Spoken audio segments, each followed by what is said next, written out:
며느리가 절 찾아왔던 날이 아직도 생생합니다. 그날따라 목소리가 많이 낮아져 있었고 얼굴은 초췌하다 못해 눈에 불안까지 서려 있었어요. 그런데도 전 그 아이가 무슨 짓을 했는지도 모른 채 괜히 제 손부터 먼저 내밀었더랬죠. 그래, 도와줄게. 돈은 사람한테 쓰는 거지 어디에다 쓰겠니?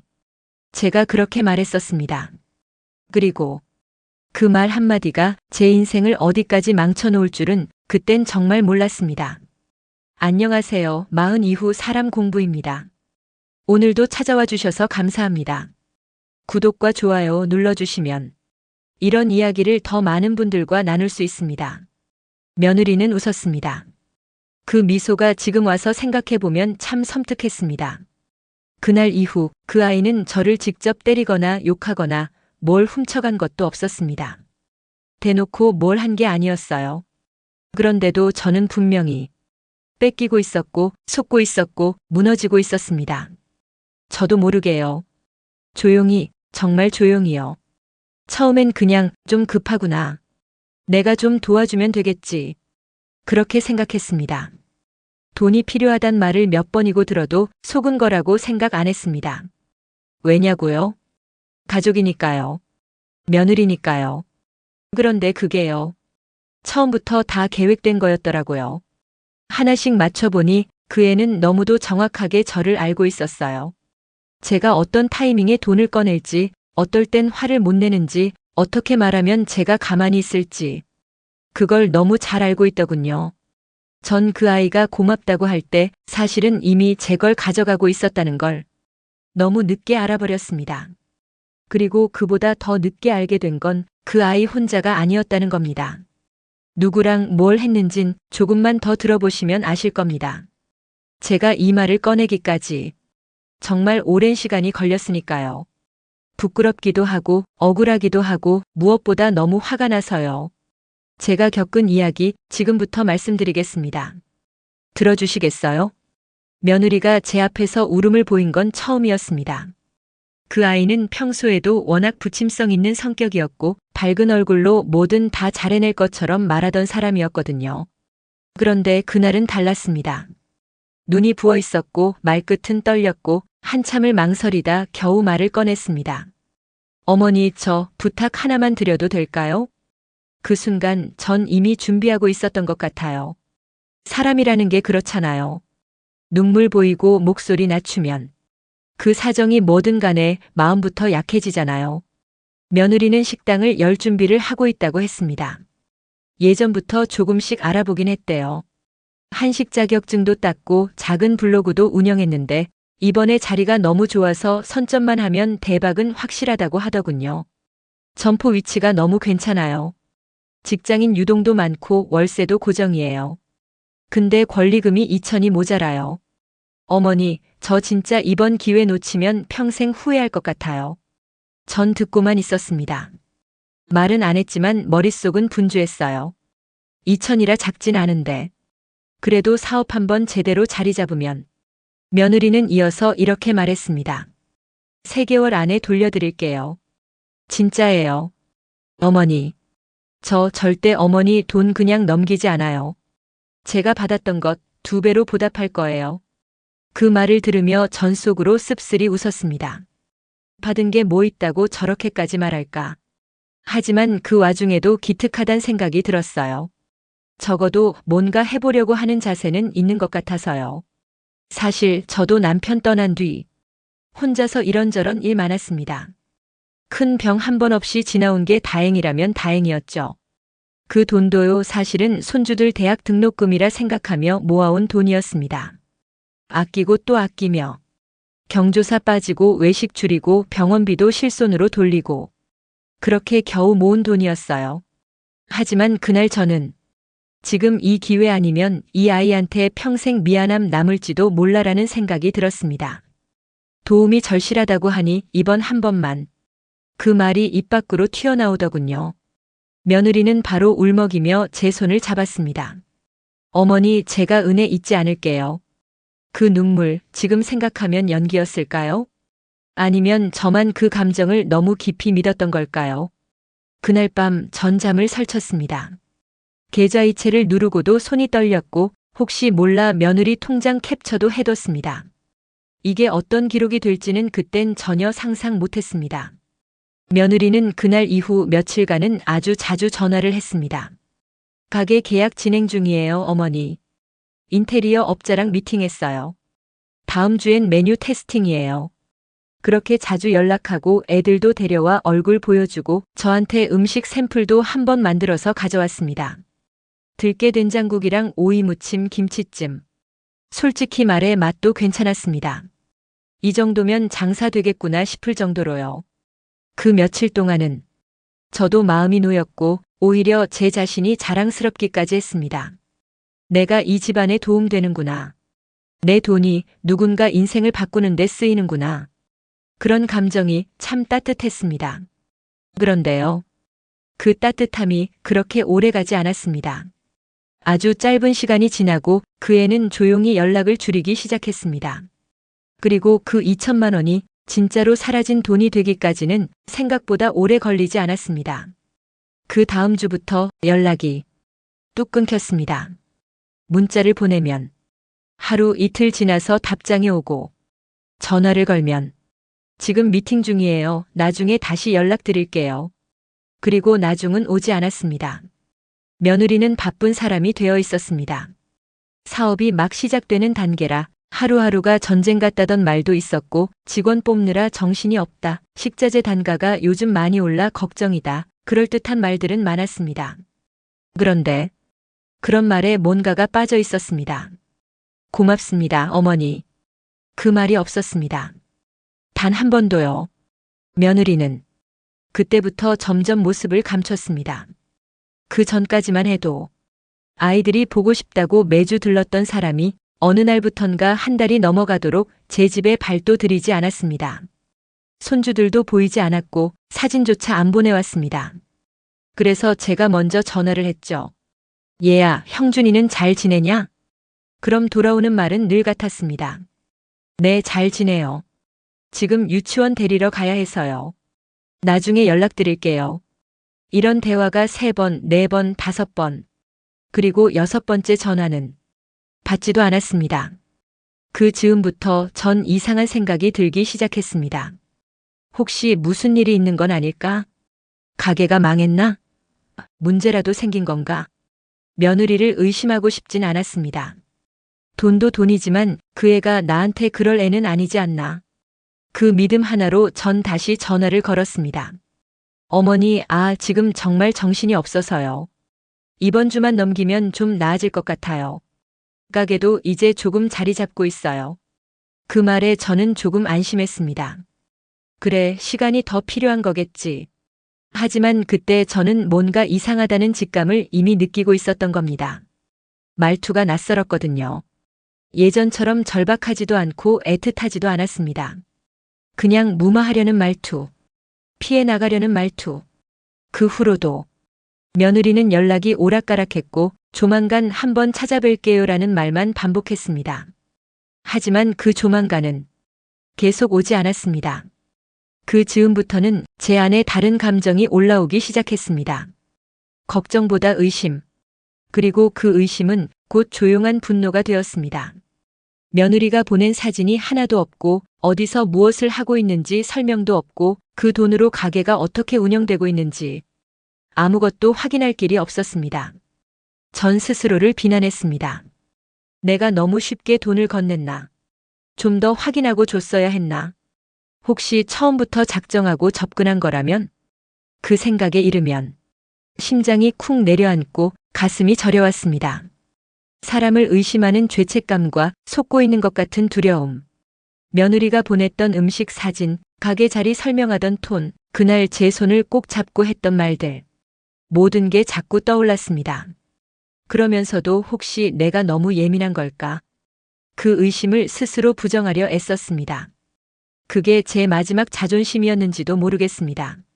설마 우리 며느리가 그럴까? 그 설마가 제 속을 갉아먹고 있었습니다.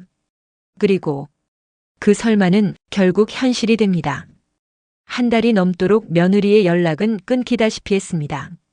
처음엔 바쁘다고 했고 그 다음엔 아예 핸드폰이 꺼져 있거나 나중에 전화드릴게요라는 메시지 한 줄이 다였습니다. 저는 더 이상 기다릴 수 없었습니다. 손주라도 보자는 마음에 아무 연락 없이 며느리 집 앞으로 갔습니다. 집 앞 놀이터에 손주 둘이 있었습니다. 애들은 저를 보자마자 달려왔습니다. 할머니 진짜 오랜만이야. 그 말 한마디에 마음이 철렁 내려앉았습니다. 오랜만이라는 말이 아이 입에서 나올 정도였다는 거니까요. 아이들과 놀이터 벤치에 앉아 간식을 나눠주며 이야기를 나눴습니다. 그저 별 얘기 없이 웃고 떠들며 그렇게라도 얼굴을 볼 수 있음에 감사하려 했습니다. 그런데요.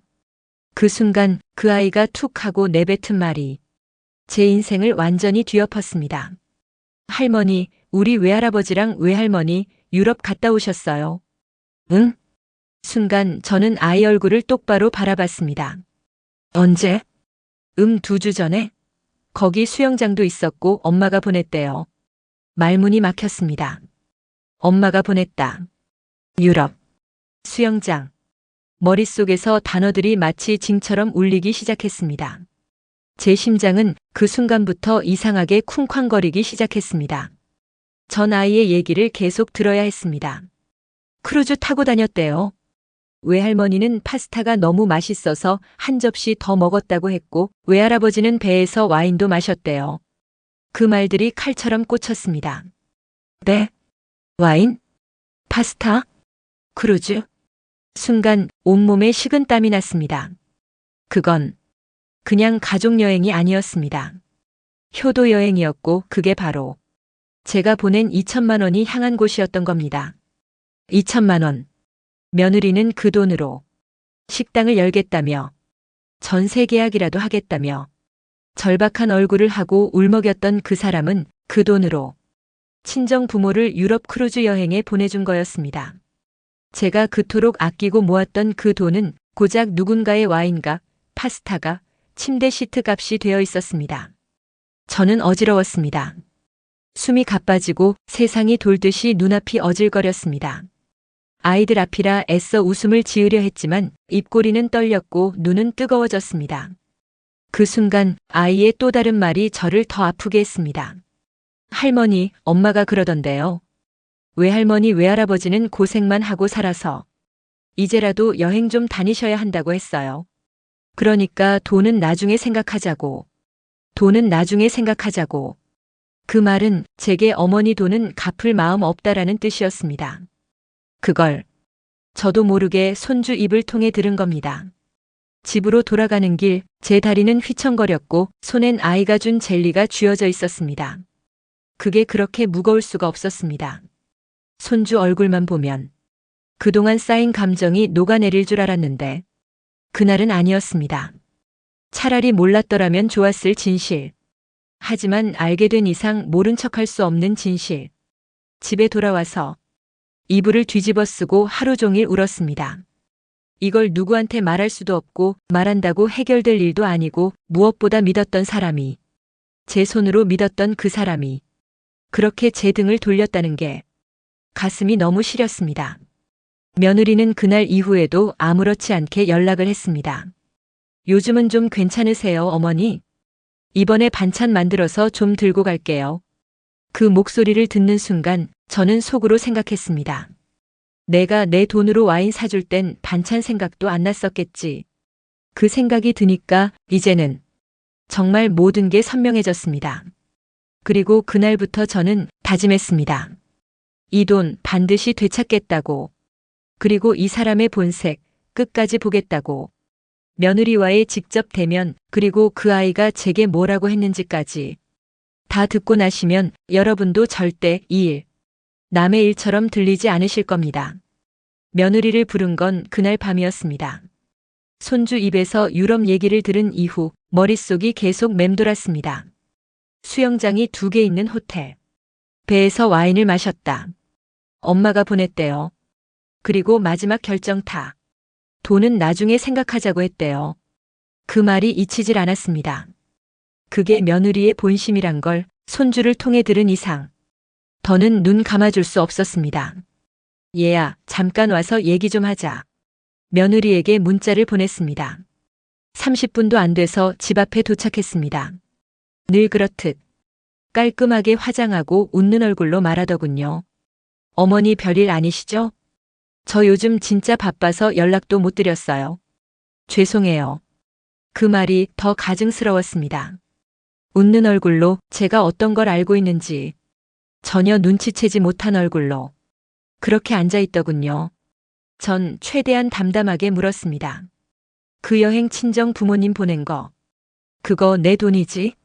며느리는 처음엔 멈칫하더니 이내 너무나 태연하게 심지어 살짝 웃으며 말했습니다. 아, 들으셨구나. 근데 어머니, 그건 제가 사비로 한 거예요. 가게 계약하면서 돌려받은 보증금 일부랑 남편이 준 생활비 모아놨던 거예요. 그 말이 끝나기도 전에 제 안에서 무언가 딱 하고 끊어졌습니다. 그 눈빛, 그 태도, 그리고 그 말투. 그건 미안한 사람의 말투가 아니었습니다. 자기 행동이 잘못됐다는 걸 조금이라도 아는 사람의 얼굴이 아니었습니다. 당연하다는 듯 정당하다는 듯 말하고 있었어요. 저는 다시 묻지 않았습니다. 말이 필요 없었으니까요. 그저 조용히 말했죠. 내가 내 돈 가져갔다는 건 부정 안 하네. 그러자 며느리는 웃으며 대답했습니다. 어머니도 사실 도와주신 거잖아요. 저한테 투자하신 거고 가족끼리 그런 거 따로 계산 안 하지 않나요? 가족끼리 계산을 안 해? 그 말이 어찌나 뻔뻔하게 들리던지요. 내가 그 돈을 받을 자격이 있었니? 가족이면 내게 말이라도 했어야지. 그리고 그건 사업 자금이라고 했지. 내 부모 크루즈 태우라고 준 게 아니잖아. 그 말들이 목구멍까지 올라왔지만 참았습니다. 지금 말해봤자 이 사람은 자기가 뭘 잘못했는지도 모른다는 걸 깨달았거든요. 그녀의 다음 말이 저를 완전히 무너지게 만들었습니다. 근데 어머니 솔직히 말해서요. 2천만 원 어머니 입장에선 크신 돈일 수 있겠지만 저희는 지금 한창 써야 할 때예요. 그거 아끼다가 기회 놓치면 더 큰 손해거든요. 그 말이 떨어진 순간 제 귀가 멍해졌습니다. 어머니 입장에선 크신 돈일 수 있다고요? 그 돈은요. 그 돈은 제가 남편 떠난 뒤 혼자서 병원비 아끼고 밥에 김치만 얹어 먹으면서 겨우겨우 모은 돈이었습니다. 그걸 가볍게 그깟 돈쯤으로 말하다니. 그걸 자기 부모 여행 보내는 데 쓰고선 기회 운운하다니. 그제서야 제가 이 사람을 몰랐구나 싶었습니다. 처음부터 이 사람은 내 돈을 자기 지갑쯤으로 여겼던 거예요. 그날 밤 며느리는 아무렇지 않게 웃으며 돌아갔습니다. 문을 닫고 돌아서는 뒷모습에서 제가 뭘 기대했는지 스스로가 우스워졌습니다. 그 후로도 며느리는 아무렇지 않게 전화를 걸어왔습니다. 어머니, 저희 반찬 필요하신 거 있으세요? 다음 주에 애들이랑 놀러 갈 건데 같이 가실래요? 그 전화 하나하나가 제 속을 뒤집어 놨습니다. 돈도 없고 믿음도 없고 감정도 없는데 그저 가족이라는 껍데기로 포장된 관계. 그게 너무 싫었습니다. 그리고 저는 그날 밤 장롱 깊숙이 숨겨뒀던 통장과 서류들을 꺼냈습니다. 왠지 이상한 예감이 들었거든요. 뭔가 내 이름이 다른 데에도 쓰였을 것 같은 불안감. 그 불길함은 얼마 지나지 않아 현실이 됩니다. 그건 다음 이야기에서 말씀드리겠습니다. 제 이름 석자가 어디에 쓰였는지 알게 됐을 때의 그 충격을요. 며느리가 뻔뻔하게 웃으며 돌아간 그날 밤 제 속은 쉬이 가라앉지 않았습니다. 그깟 돈 사비로 보낸 거예요. 가족끼리 그런 걸 따로 계산하나요?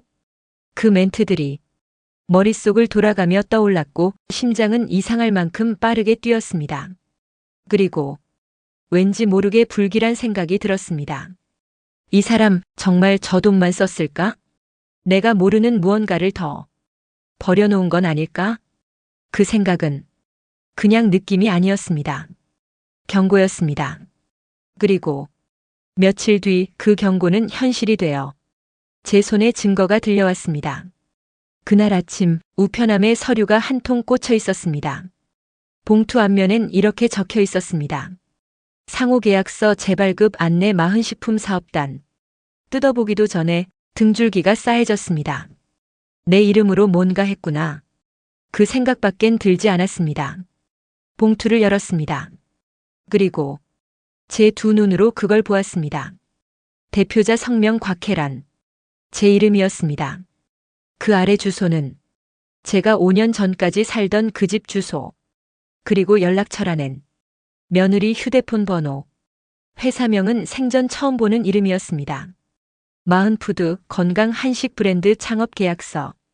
상대 계약자는 박창대. 모르는 남자 이름이었습니다. 그 계약서엔 사업 책임자가 곽혜란, 운영 관리는 박모 씨, 재무보고는 보완된 후 3개월 이내 제출 예정이라 되어 있었습니다. 그리고 서명란엔 곽혜란 직인이라고 인쇄된 자필 서명이 찍혀 있었습니다. 제 손으로 쓴 적 없고 본 적도 없는 사인이 제 이름으로 명확히 적혀 있었습니다. 그 자리에서 숨이 턱 막혔습니다. 누가 왜 어떻게 제 이름을 계약서에 올렸는지 도무지 이해가 되지 않았습니다. 한참을 가만히 앉아 있었던 것 같습니다. 심장이 얼어붙은 듯 호흡도 느려지고 눈은 계약서 한 곳만 뚫어지게 바라보고 있었습니다. 이건 단순히 내 돈을 쓰고 말았다는 수준이 아니었습니다. 이건 사기야. 이건 내 이름을 쓴 거야. 누가 내 이름으로 사업을 한 거야. 그때부터 머리가 복잡해졌습니다. 가장 먼저 떠오른 건 며느리였습니다. 가게 한다더니 가게 이름이 마음푸드였어? 아니, 그건 처음 듣는 이름인데? 그때 설명하던 식당 이름은 봄밥상이었는데.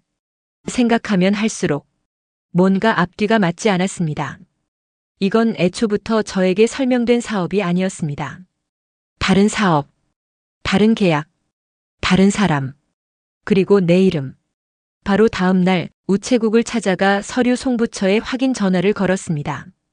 상호계약서 담당자는 이렇게 말했습니다.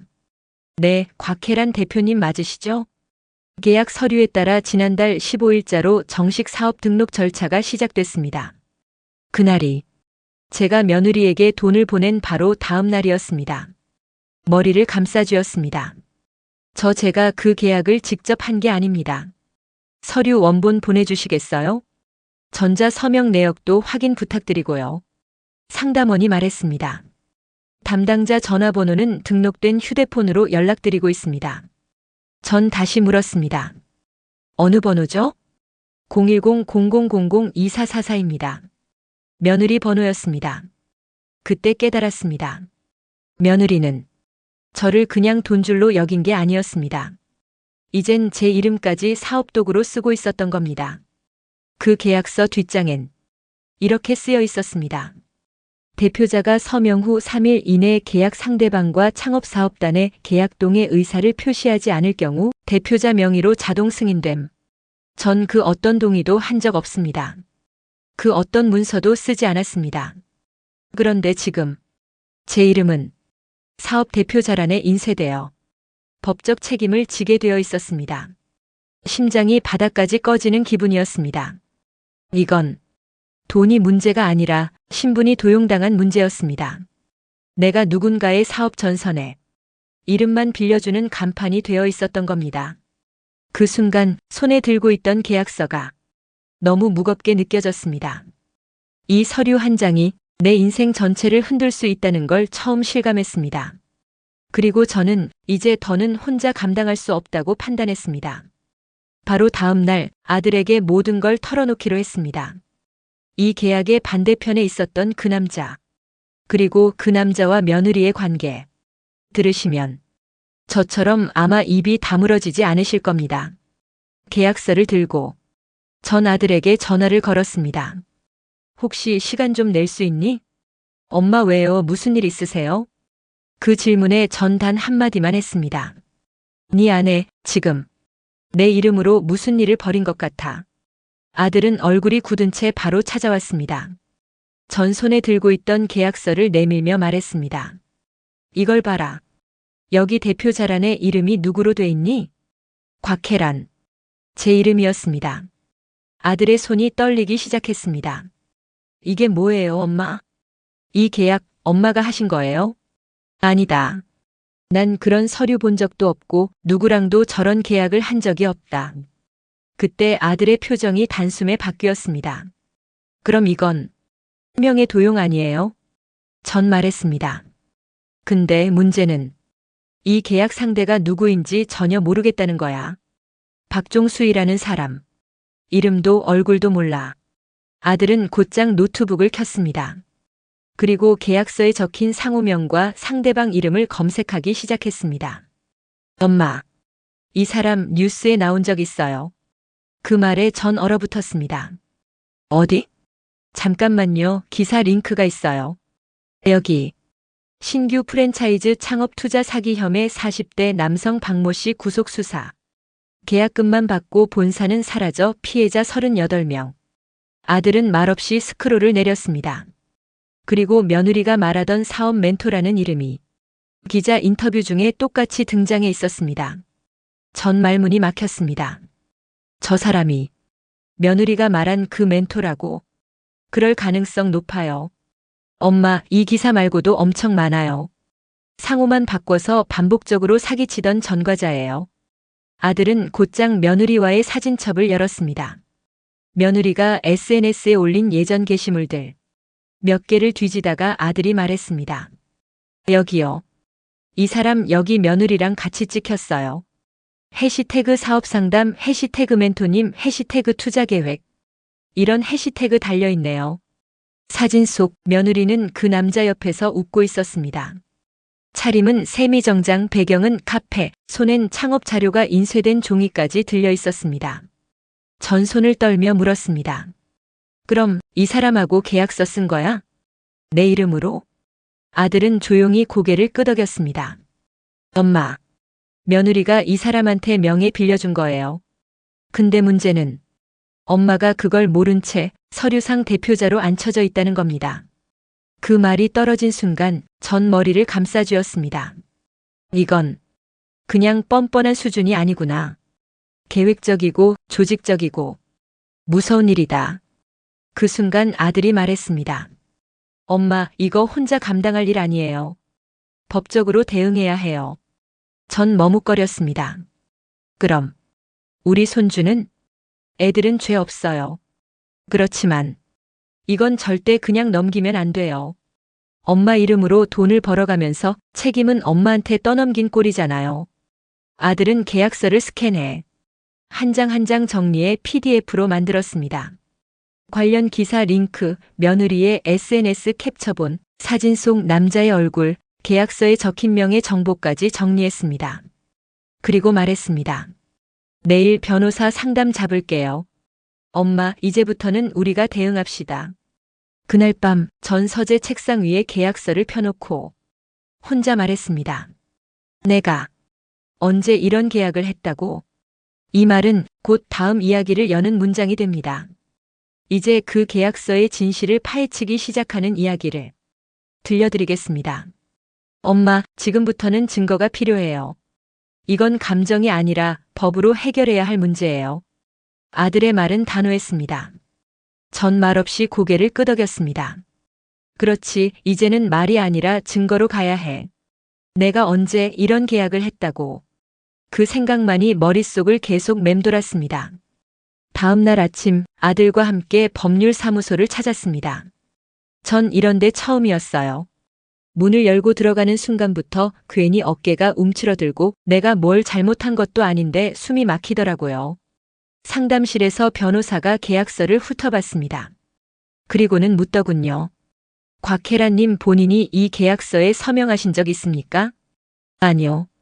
본 적도 없습니다. 그럼 서명 방식은? 인쇄된 글씨체예요. 필기도 아니고. 변호사는 바로 말했습니다. 이건 사문서 위조 가능성이 큽니다. 계약서 상단엔 전자서명 및 동의 완료라는 문구가 있었습니다. 우리는 해당 플랫폼 회사에 전자서명 이력 및 IP 접근 기록 요청서를 보냈고 며칠 뒤 결과가 도착했습니다. IP 주소, 시간대, 접속기기, 서명자 인증 경로 모두가 말해주고 있었습니다. 이 서류는 곽혜란 씨 자택이 아닌 서울 49 인생동에서 접속해 작성되었으며 사용된 번호는 010-0000-2444였습니다. 며느리 휴대폰이었습니다. 며느리 주소지였습니다. 그리고 서명 시간은 제가 병원에 있던 날 오전 10시. 그날 저는 CT 촬영하고 있었습니다. 전 보고서에서 눈을 떼지 못했습니다. 숨이 턱 막히고 머리가 멍해졌습니다. 나는 분명히 아무것도 하지 않았는데 내 이름이 누군가의 사업에 도용되고 있었다. 변호사가 조용히 말했습니다. 이건 사문서 위조 명예 도용에 해당합니다. 특히 계약서가 실제 금전 거래나 대출, 사기와 연결될 경우 형사사건으로 넘어갈 수 있어요. 아들은 말없이 고개를 끄덕이며 물었습니다. 이걸로 바로 고소할 수 있을까요? 가능합니다. 다만 증거를 더 보강하시는 게 좋습니다. 예를 들어 당사자의 진술, 명예 도용 피해 입증, 그리고 동의하지 않았다는 확실한 증언. 전 말했습니다. 녹취록은 없지만 그 사람 제게 그런 계약했다는 말 한 번도 한 적 없습니다. 어떻게 계약한 건지도 몰랐어요. 변호사는 정리해서 말했습니다. 곽혜란님은 계약 사실 자체를 인지하지 못했고 서명도 하지 않았으며 IP 주소기기 모두 제3자의 것이며 동의 기록도 존재하지 않는 상태. 이건 명백한 위조입니다. 그리고 말했습니다.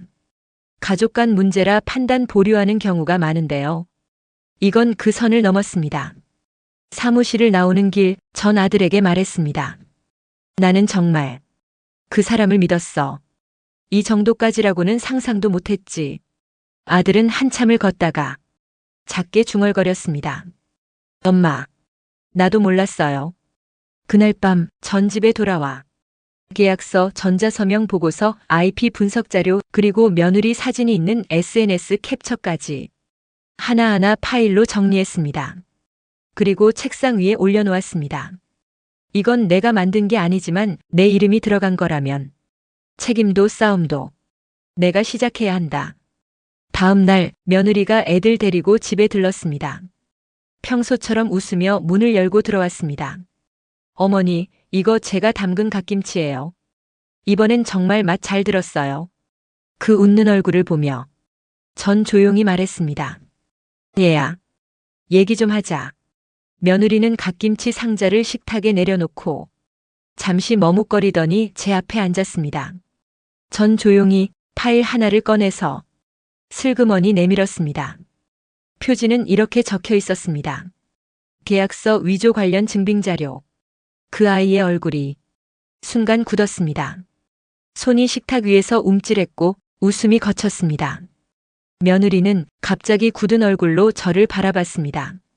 눈알은 이리저리 굴러가고 손끝은 식탁 위에서 애매하게 떨리고 있었죠. 저는 가만히 그녀를 응시하며 말했습니다.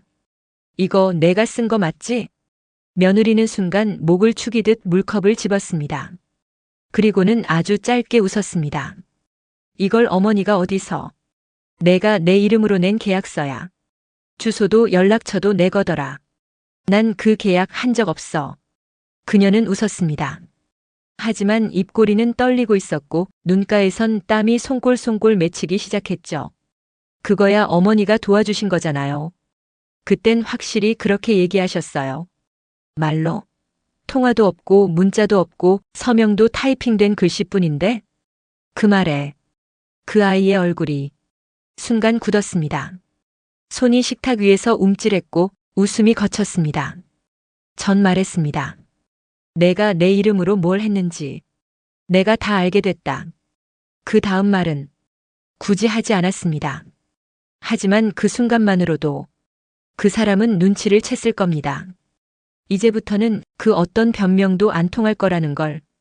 그리고 그날 밤 아들은 며느리의 과거를 본격적으로 파헤치기 시작합니다. 며느리와 마주 앉았던 그날 밤 아들은 말없이 파일을 넘겨보던 그녀를 지켜보다가 조용히 일어났습니다. 엄마, 이건 내가 정리할게요. 지금 이 상황. 진짜로 확인해야 할 게 있어요. 그날 밤부터 아들은 스스로 며느리의 과거를 파기 시작했습니다. 결혼 10년 차. 그동안 믿고 지냈던 사람, 함께 아이 키우고 여행도 다녔던 사람. 그 사람을 완전히 모른 채 살았을지도 모른다는 생각이 아들을 붙잡았던 겁니다. 다음 날 아침 아들의 얼굴은 굳어 있었습니다. 엄마, 정말 믿기지 않을 정도로 많아요. 그가 보여준 건 한 포털 사이트 뉴스 검색 결과였습니다. 동창에게 투자금 받아 돌려막기 고소 사건. 주민자치센터 간부 딸 지인 명의로 물품 주문 후 연락 끊겨 민사 조정 중. 아이 키우느라 정신없다는 말 뒤엔 3건의 피해 진술. 그 속엔 그 며느리의 이름이 있었습니다. 성은 같았고 이름은 평범했지만 고소장에 적힌 주민번호 뒷자리가 정확히 일치했습니다. 아들은 침묵하다가 조용히 말했습니다. 결혼 전에 한 번 그런 얘기 있었어요. 무슨 얘기? 누가 대학 동기 단톡방에 민정이한테 돈 떼었다고 쓴 적이 있었어요. 당시엔 그냥 질투하는 줄 알았고 걔가 통화해서 엉엉 울면서 그러더라고요. 오해예요. 친구가 자기 실수 덮으려고 나한테 뒤집어 씌운 거예요 라고요. 그 말이 지금도 생생해요. 근데 지금 와서 다시 보니까 아들은 머리를 감싸쥐었습니다. 그때도 같은 말투였어요. 같은 눈물, 같은 떨림, 같은 말. 나는 그냥 이용당한 사람이다. 그 순간 깨달았습니다. 이건 그 사람의 패턴이었습니다. 문제 생기면 피해자 코스프레. 들키면 눈물. 질문 받으면 오해예요. 그 사람이 저한테 제가 원래 그런 사람이 아닌데 전 눈을 감고 생각했습니다. 며느리와의 지난 10년. 매번 고맙다면서 딱 필요할 때만 전화하고 돈 생기면 며칠 연락 뜸해지고 궁지에 몰리면 애들 사진 보내며 정 흔들고 그게 너무 익숙했었습니다. 그 사람은 처음부터 프로였어요. 아들이 말했습니다. 감정을 정확히 조절하고 필요한 만큼만 내밀고 진심은 절대 들키지 않게 관리하고 그리고 결국 필요할 때는 남의 인생도 수단으로 삼는 사람. 그날 밤 전 내내 생각했습니다. 난 언제부터 속았던 걸까? 내가 그 눈물을 믿고 돈을 줬던 날부터? 아니면 처음부터? 아들은 조용히 말했습니다. 엄마, 이건 이제 감정으로 묻어둘 수 있는 문제가 아니에요. 이 사람은 엄마뿐 아니라 또 누군가에게도 이런 식으로 접근했을 겁니다. 그 말을 듣고 전 말했습니다. 그래, 그럼 이젠 우리가 움직일 때다. 그리고 그 다음 날 우리는 움직이기 시작했습니다. 드디어 계약서 무효 소송과 형사 고소 준비, 사기 공범 압박, 진짜 반격의 시작이 그려집니다. 지금까지는 당해왔던 이야기였다면 이제부터는 되찾는 이야기가 펼쳐집니다. 엄마, 오늘부턴 우리 쪽에서도 준비 시작해요. 아들은 그 말과 함께 그날 바로 법률사무소에 전화를 걸었습니다. 전날 우리가 받았던 전자서명 이력 자료와 SNS 캡처, 기사 링크, 계약서 그리고 제가 병원에 있었던 진료 기록까지 모두 함께 첨부한 이메일이 변호사에게로 넘어갔습니다. 며칠 뒤 우린 다시 사무실을 찾았습니다. 이 정도 자료면 계약 무효 소송으로 충분히 갑니다. 변호사는 단호히 말했습니다. 서명 이력상 명의자가 계란 씨는 계약 당시 현장에 없었고 접속 기록, IP 주소, 인증번호 모두 제3자의 것이며 특히 계약 내용을 전혀 인지하지 못하고 있었다는 진술과 진료 기록이 일치합니다. 그리하여 우리는 명의 도용에 따른 계약 무효 확인 청구 소송을 접수했습니다. 법원에 제출된 소장은 이렇게 시작됐습니다. 본인은 본 계약에 대한 어떠한 사전 동의도 하지 않았으며 실제 서명은 제3자의 전자적 위조로 추정됩니다. 이에 본 계약은 민법 제111조, 제112조에 따라 무효임을 확인받고자 합니다. 그날 법원 민사 접수 창구에 소장을 내밀며 서류 스탬프를 탁 찍던 그 소리. 전 평생 잊지 못할 겁니다. 그건 단순한 도장이 아니었습니다. 내가 나를 되찾기 위한 선언이었습니다. 그리고 동시에 형사건도 착수했습니다. 이번에는 아들이 수사경찰서에 방문 예약을 하고 변호사가 동행해 함께 진술서를 준비했습니다. 사문서 위조, 명예 도용, 공모 사기. 피해자 본인이 고의성이 없음을 입증했고 계약서 작성 과정 전반에 걸쳐 가담한 흔적이 전혀 없습니다. 가장 강력한 카드는 공범이었던 창업 멘토라는 남자의 과거 전력이었습니다. 우린 그 사람의 사기 전과 피해자 수, 과거 뉴스 기사, 소송 내역, 피해자 단체 게시판 캡처본까지 확보했습니다. 그리고 피해자 중 한 명과 직접 전화 연결을 했습니다. 예, 저도 그 사람한테 당했어요.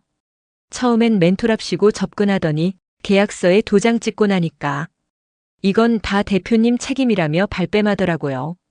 그 피해자의 증언은 고스란히 진술서에 포함됐고 해당 사기 수법은 반복적이며 특정 여성 창업자를 미끼로 삼는 수법이라는 패턴까지도 명확히 확인됐습니다. 이제는 우리 손에 법적 무기가 하나둘 쥐어지기 시작했습니다. 전 조용히 말했습니다. 저 사람들 계획대로 됐으면 난 아마 빚만 떠안고 아무것도 모른 채 피의자가 됐을 거야. 형사 고소장에는 아들의 말도 함께 적혀 있었습니다. 피고 소인은 피해자의 며느리로서 가족적 신뢰를 악용하여 금전적 이득을 취하고 계약 당사자로 허위 명의를 이용해 사업 이익을 편취하였습니다. 그렇게 우리는 고소장을 접수했습니다. 형사 고소장 접수 확인증을 받는 그날 아들은 조용히 말했습니다. 이제부터는 그 사람 차례예요. 그리고 마침내 며느리에게 경찰서 출석 요청서가 전달됩니다. 전 그 종이를 보며 생각했습니다. 이건 나를 위한 싸움이 아니야. 이건 나처럼 당할 수 있는 다른 누군가를 위한 싸움이기도 해. 그날 밤 아들은 제게 말했습니다. 엄마, 사람이 거짓말을 한 번 할 수는 있어요. 근데 거짓말이 습관이 되면 그 사람은 진심이 뭐였는지조차 모르게 돼요. 며느리는 그걸 너무 늦게 깨달았던 거겠죠. 이제부터는 그녀가 소환조사에서 무너져 내리는 장면을 들려드리겠습니다. 거짓말로 덮으려다 거짓말에 깔려 무너진 그 마지막 모습을요. 경찰서 조사실. 며느리는 결국 소환되었고 처음엔 당당한 얼굴로 출석했습니다. 의외였습니다. 저는 적어도 잘못했다는 한마디는 할 줄 알았습니다. 그런데요, 그녀의 첫마디는 이랬습니다. 이건 제가 혼자 한 게 아니에요. 어머니도 아시고 계셨던 일이에요. 담당 수사관은 차분히 물었습니다. 피해자 본인과의 통화 녹취 혹은 문자 대화 내역이 있습니까? 그녀는 잠시 말이 막혔고 이내 작게 말했습니다. 그때는 음성 통화만 했는데 녹취는 따로 안 했어요. 수사관은 질문을 이어갔습니다. 그럼 계약 당시에 피해자가 직접 동의한 사실을 입증할 수 있는 자료는 있습니까? 며느리는 이내 말끝을 흐렸습니다. 어머니께서 그냥 도와주시기로 했다고 생각했어요. 그 순간 담당 수사관이 전자서명 이력 조회 결과를 꺼냈습니다. 타이핑된 서명, 접속 IP 주소는 며느리 집, 인증문자 받은 휴대폰 번호도 그녀의 번호였습니다. 곽혜란 씨 명의로 된 계약서지만 서명은 텍스트 형태로 자동 입력된 것이고 작성 시간대엔 피해자는 병원 입원 중이셨습니다. 그리고 이 인증번호 수시는 피의자 본인 명의 휴대폰이 맞죠? 며느리는 점점 입술을 깨물기 시작했습니다. 어머니도 등 떠밀린 거예요. 저도 그 사람한테 끌려갔던 거라고요. 그 순간 수사관이 멈칫하더니 책상에 놓인 다른 피해자 진술서를 펼쳤습니다. 근데 말입니다. 그 사람. 이전에 있던 투자 사기 공범이란 얘기 아시죠? 며느리는 놀란 눈으로 그 서류를 바라봤습니다. 그 사람하고 며느리님이 작년부터 7차례 이상 같은 장소에서 만난 기록, 거래 내역, 카드 사용 동선까지 다 나옵니다. 그건 그 사람이 제 멘토였어요. 멘토? 그 멘토란 분하고 같은 계좌로 돈 주고 받으신 건요? 며느리는 점점 말이 막혔습니다. 말끝마다 변명이 짧아졌고 손을 떠는 게 보였습니다. 그러다 결국 눈물이 터졌습니다. 죄송합니다. 제가 정신이 없었어요. 아이 키우고 집안 살림하면서 그냥 순간 욕심이 났던 것 같아요. 그제야 무너져 내린 얼굴이 보였습니다. 하지만 그건 이미 늦은 눈물이었습니다. 그녀는 결국 계약서 서명 사실과 조작 과정은 인정했습니다. 하지만 여전히 어머니의 동의를 받았던 걸로 생각했다며 간접적인 책임 회피를 시도했습니다. 수사관은 조용히 말했습니다. 피해자는 이 계약 전후로 단 한 통의 관련 연락도 받은 적 없으며 계약 날짜엔 입원 중이셨습니다. 게다가 계약 상대는 사기 전과자입니다. 이걸 멘토라 부르며 따랐다는 건 사실상 적극적 가담에 해당합니다. 그녀는 더 이상 변명하지 못했고 그날 조사는 6시간 가까이 이어졌습니다. 밖에서 기다리던 저와 아들은 끝없이 울리던 시계를 보며 그 안에서 무슨 일이 벌어지고 있을지 조마조마한 마음으로 기다렸습니다. 조사가 끝나고 며느리는 얼굴이 새하얗게 질려 조서 서명을 마치고 나왔습니다. 제 앞을 지나며 그녀는 짧게 말을 건넸습니다. 어머니, 전 정말 그럴 생각까진 아니었어요. 그 순간 전 딱 한마디만 했습니다. 그럴 생각 없던 사람은 남의 이름으로 계약서 안 써. 그녀는 아무 말도 못한 채 입술을 깨문 채 돌아섰고 아들은 그 모습을 가만히 바라보다가 조용히 한숨을 내쉬었습니다. 그날 밤 저는 아들에게 물었습니다.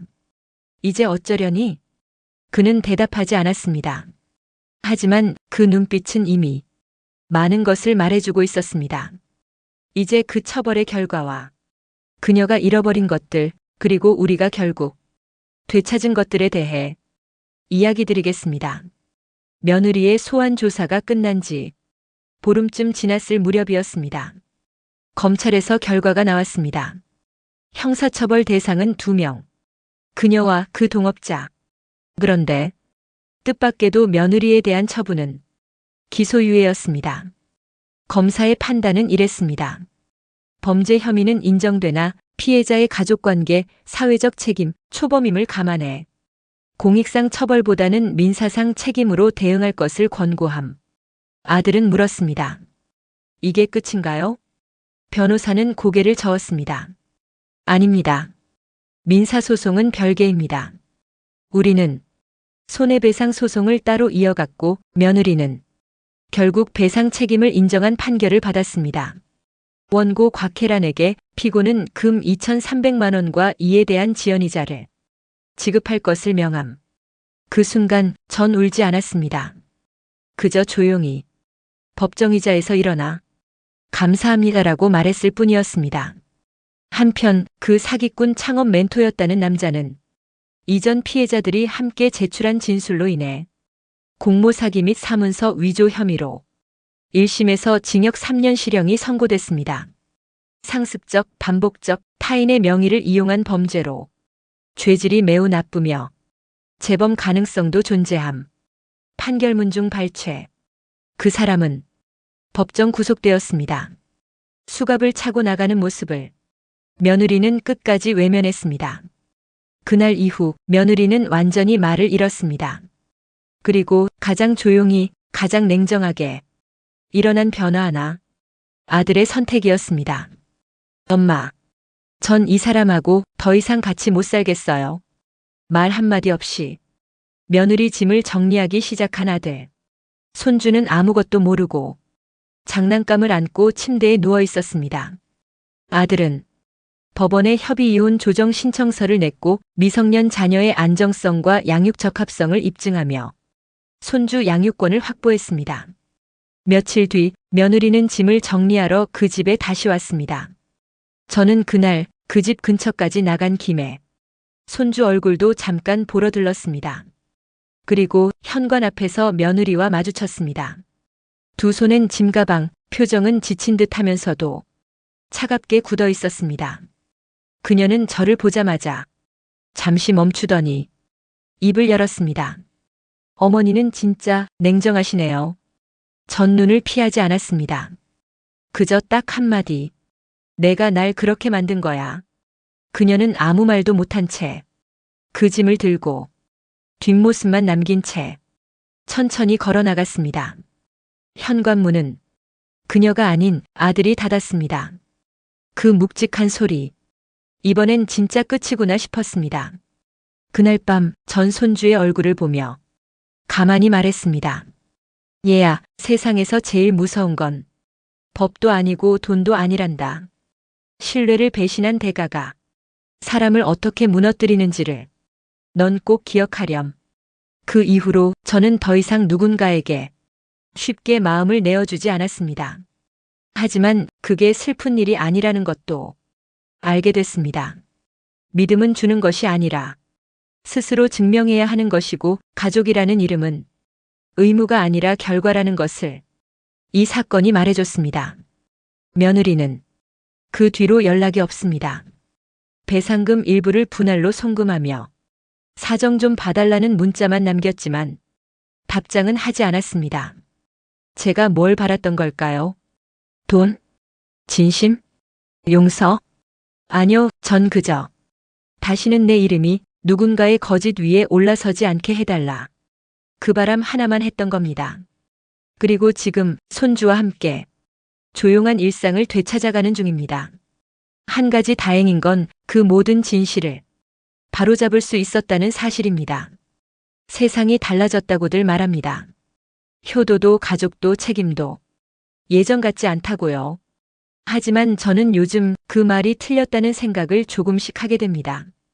달라진 건 세상이 아니라 사람이 믿는 방식일지도 모르겠다는 생각이요.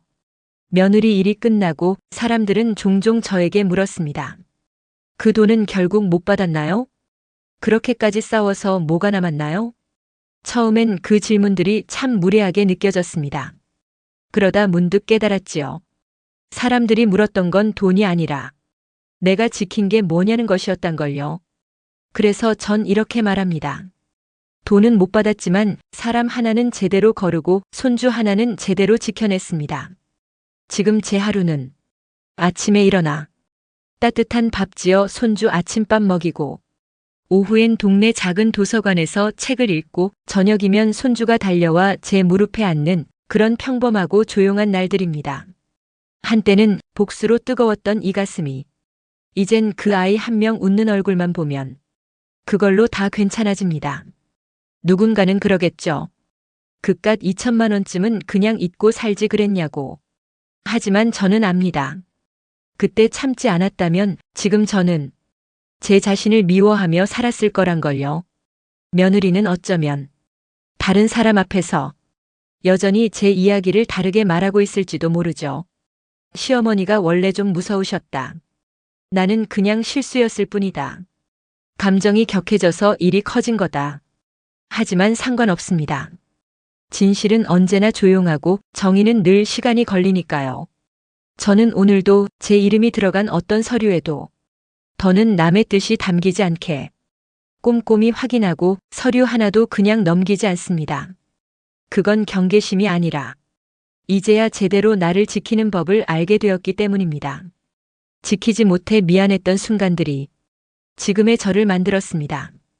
그게 후회일 수도 있고 교훈일 수도 있겠지만 분명한 건 다시는 같은 실수를 하지 않을 저만의 기준이 생겼다는 겁니다.